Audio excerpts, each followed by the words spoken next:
Alright, we're working on the 1978 Ford F-150 Ranger, and tonight working on the heater core project. I got the new hoses put on, vacuum on in place.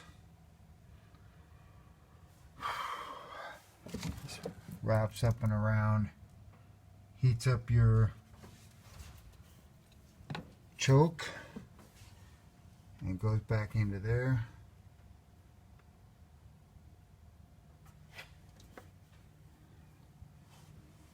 And looks like this one comes out of the water pump and goes into the heater core.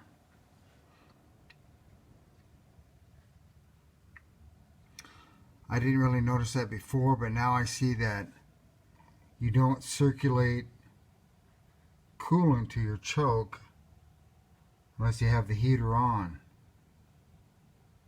So if you have the heater off and it's a cold day, you're not going to open the choke.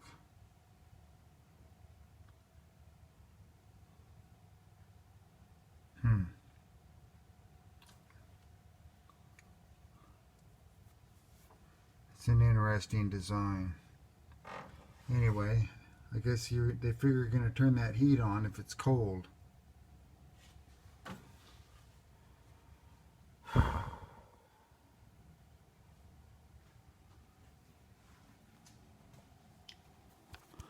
And so from this point, I'm going to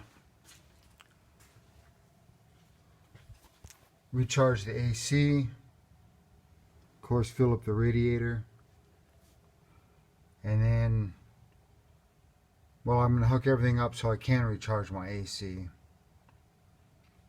and then fire it up, because now that I've gotten this far, I don't want to run a dry air conditioning compressor, because with that oil in them, they do disintegrate. They will fall to pieces, or I don't know if you'd actually call it blow up, but you'll actually break the case if you're not careful. The bearing will give out, and then this pulley goes, and yeah, it can be quite a disaster. So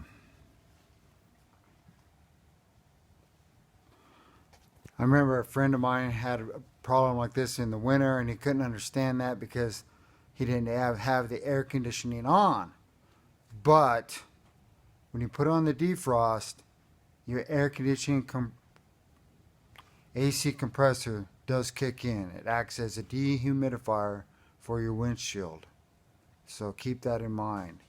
If your AC don't work, you're going to have to disconnect it. In this case, you can take the belt off, but we don't want to do that. We actually figured it'd be easier to charge up the AC than it would be to take the belt off. And besides, then you'll have air conditioning that works. So that's what we're going to do. So the project's got a long ways to go, but what I want to do is get a truck that runs and drives, and then we'll get all excited about getting it to look really pretty after that. So this is John Rudy with Rudy Racing, signing off.